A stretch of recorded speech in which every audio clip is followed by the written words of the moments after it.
Hello everyone, I'm Joshua Grabat, a grade 11 STEM student from Dash 19. And the topic that we will be discussing today is the circle. So, bago tayo mag-start, define muna natin what is a circle. A circle is a path or locus of a point that moves at a constant distance from a fixed point called the center.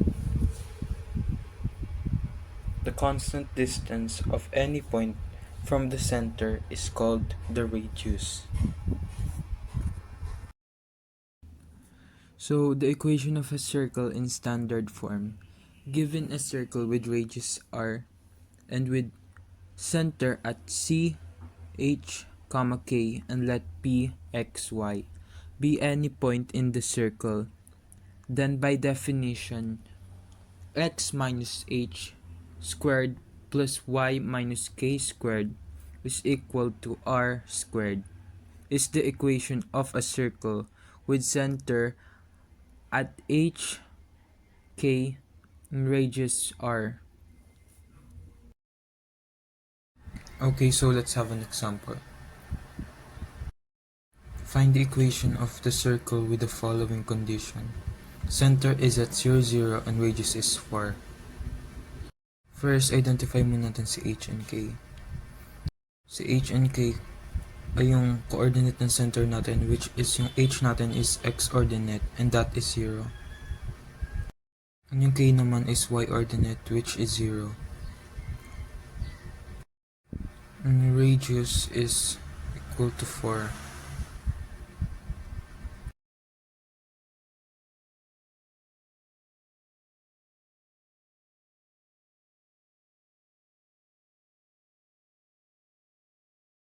After natin ma-identify si H, K, and R, pwede natin gamitin yung formula natin na x minus h squared plus y minus k squared is equal to r. Next, isa-substitute lang natin yung value ni h and k. Next, isa-substitute lang natin yung value ni h and k. H natin is 0 plus y and k natin is 0 is equal to 4 squared. Okay, so simplify na natin. So that is we have x minus 0x squared plus y minus 0, that is y squared, is equal to 4 squared, that is 16. Ito na ngayon yung equation natin.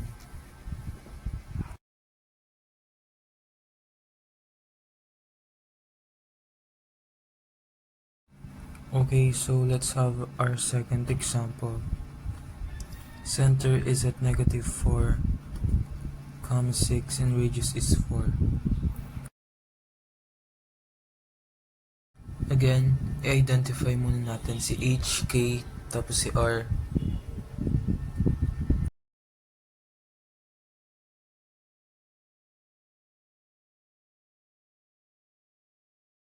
Si H is yung x ordinate natin, that's negative 4. And yung K naman is y ordinate, which is 6. Ang radius naman natin is 4.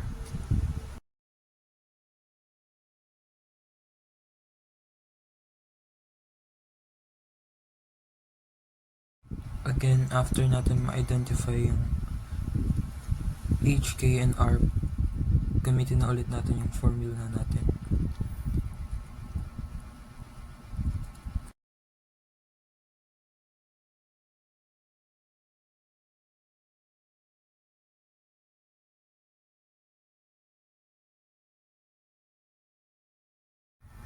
Next is substitute lang natin ulit yung mga value. X minus negative 4 squared plus y minus 6 squared is equal to 4 squared. So, after natin mag-substitute yung mga value, is-simplify natin, which is so we have two negatives, x minus negative 4, negative plus negative equals positive 4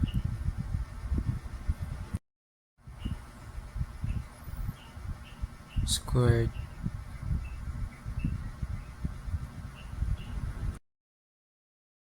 plus y minus 6 squared is equal to 4 squared, that is 16.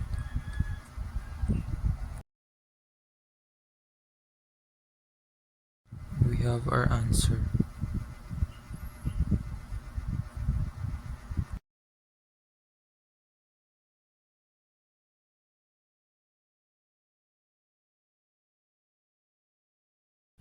So next is we will be transforming the equation of circle from standard form to general form. So, standard form ng circle natin is we have x minus h squared plus y minus k squared is equal to r squared.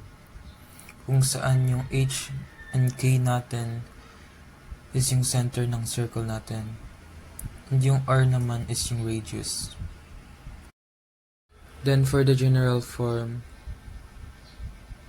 we have x squared plus y squared plus dx plus ey plus f is equal to 0.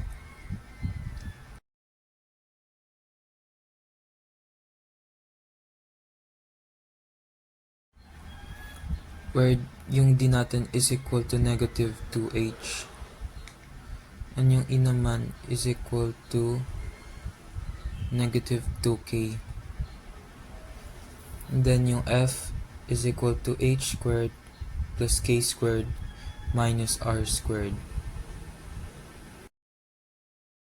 Okay, so let's have our first example. Write the equation of the circle in general form with center at negative 1 and negative 6 and radius 4. So we will be using yung standard form para makuha natin yung general form ng ating circle. So using the center ng circle, so alam naman natin na h is equal to negative 1 and k is equal to negative 6 and r is 4. So by using this standard form, we have x minus h squared plus y minus k squared is equal to r squared. So substitute natin yung h, k, and r. So we have x minus negative 1 squared plus y minus negative 6 squared is equal to 4 squared.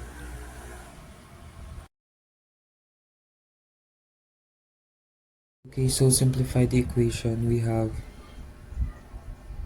x negative times negative equals positive 1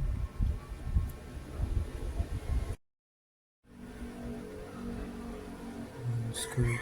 So naging positive na yung ating operation since we have two negatives plus y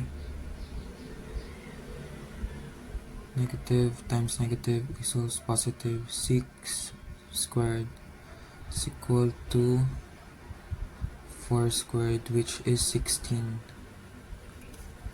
So ayun na yung standard form natin.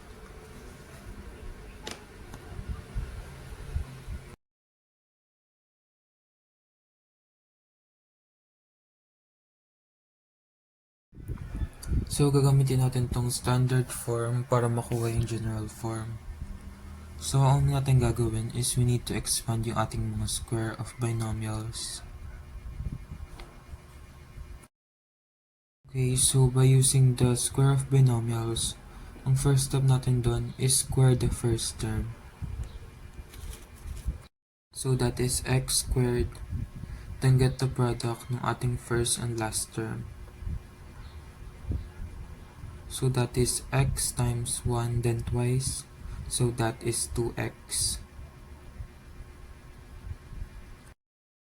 Then square the last term, so that is positive 1.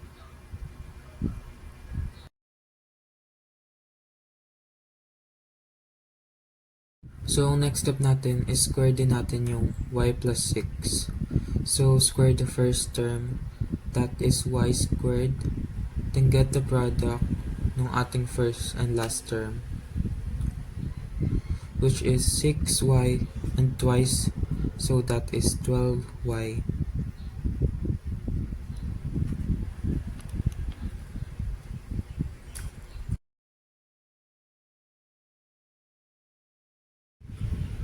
Then square the last term, we have 36. Okay, then equal to 16.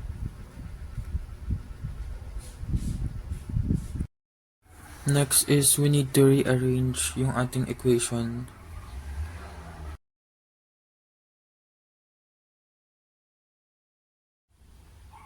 So that is x squared plus y squared.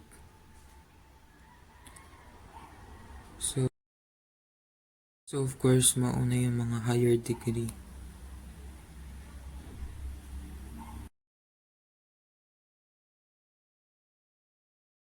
Okay, followed by 2x plus 12y.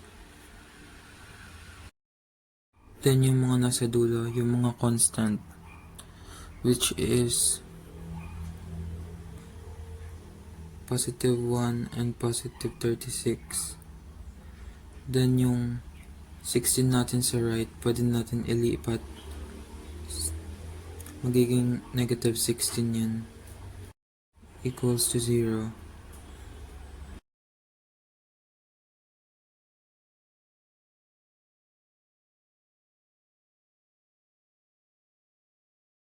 Okay, then combine in light terms. Then we have x squared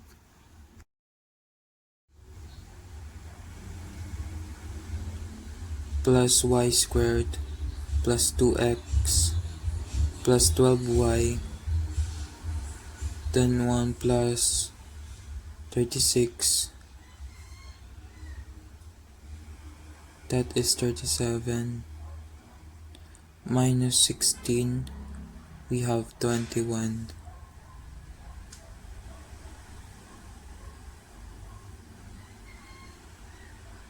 Equals to 0. So, ito na ngayon yung ating general form ng ating equation ng circle.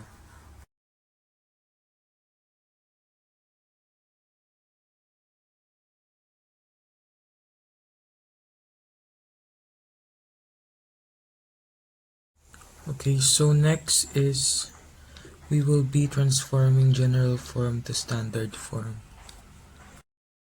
So, ang general form ng ating circle is equal to x squared plus y squared plus dx plus ey plus f is equal to 0. And yung standard form naman is x minus h squared plus y minus k squared is equal to r squared. Okay, so let's have an example.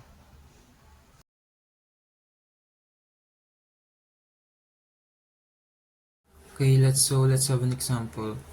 Determine the center and radius of the circle x squared plus y squared plus 10x minus 6y minus 2 is equal to 0.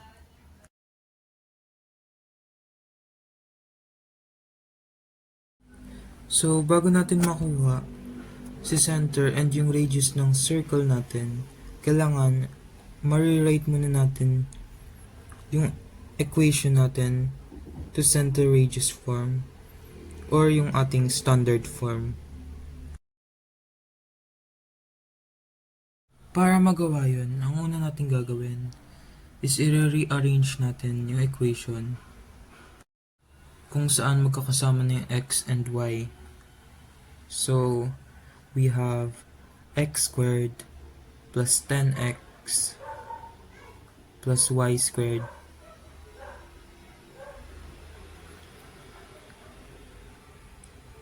minus 6y minus 2 is equal to 0.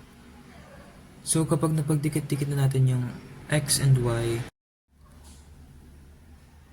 ang next step ay ililipat natin yung constant sa right side ng ating equation. So, magiging x squared plus 10x plus y squared minus 6y is equal to 2.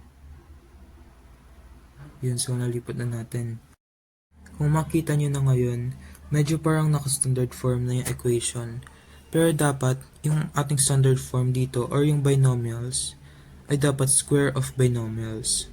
So, para magawa nating square of binomials yan, may i-apply tayo na method.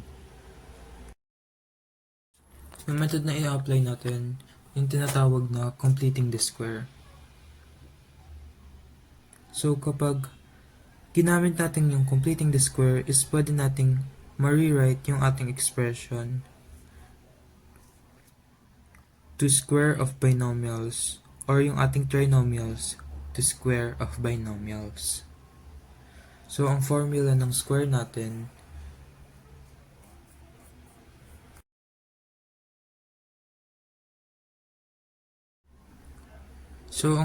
ng completing the square natin is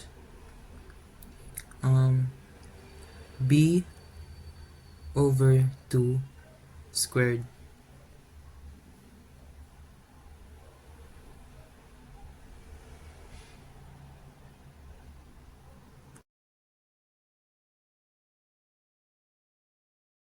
So, uunahin natin i-complete yung square ng x squared plus 10x. Kung matatandaan nyo, sa ating quadratic equation, yung tinatawag nating b is coefficient ng ating x variable. So, ax squared plus bx plus c. Ayun yung b natin.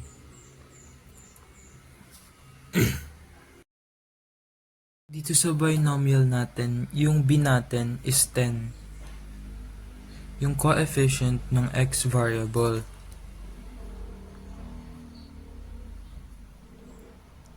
So that is 10 over 2 squared.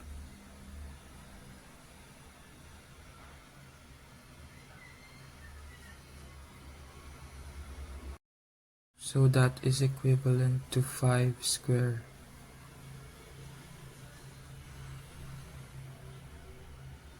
5, then that is 25. So itong 25 na to, idadagdag natin sa binomials. So magiging x squared plus 10x plus 25. So meron na tayong tinatawag na perfect square binomial. So next, gawin naman natin yung method sa y term natin. So that is negative 6 over 2. That is negative 3 square. That is positive 9. So ilalagay natin to dun sa y natin. So we have x squared plus 10x plus 25. Burahin lang natin.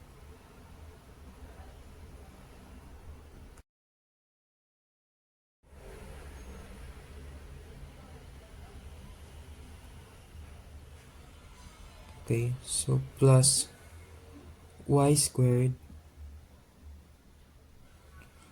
minus 6y plus 9. is equal to 2.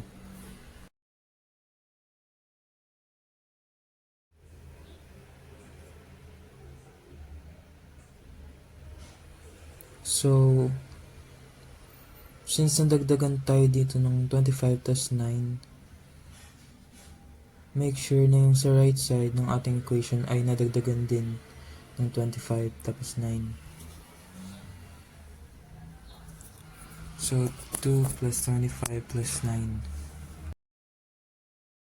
So, since itong trinomial na to is a perfect square na, pwede natin to i-rewrite yan to square of binomials.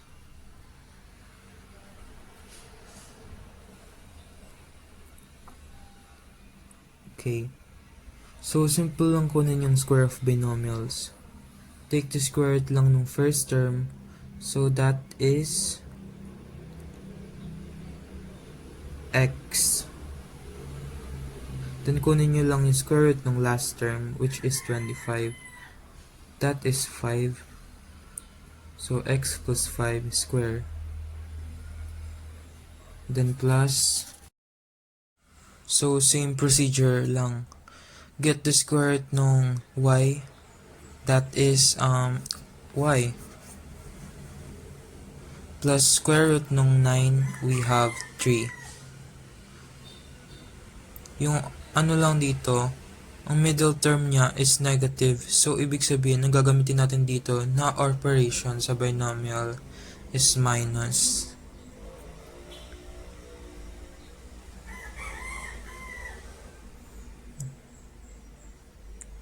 Y minus 3 squared. Then we have 2 plus 25.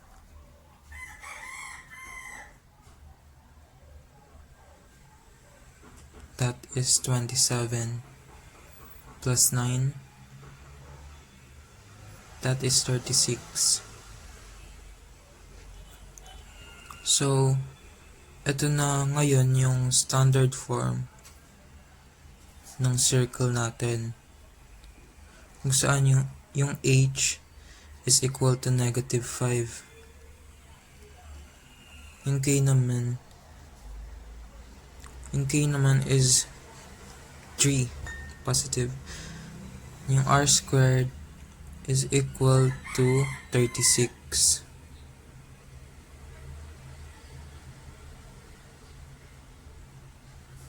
Therefore, yung center ng circle natin is negative 5, 3. And yung radius natin is 6.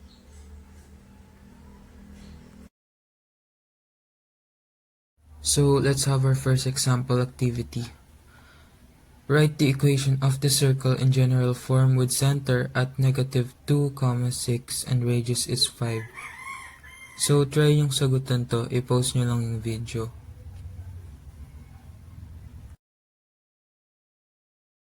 Okay. So, comment lang kayo kapag nakuha nyo yung sagot.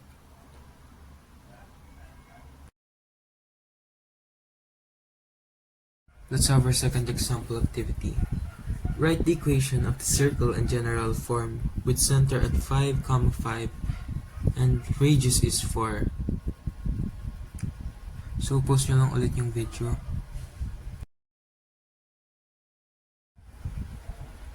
Okay, so did you get the answer?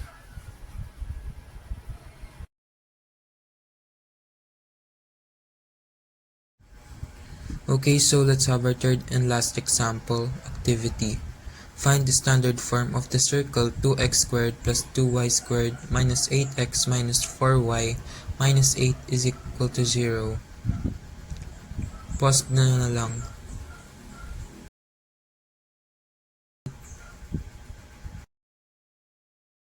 Again, it's me, Joshua Garabat, and I hope you learned something from me today.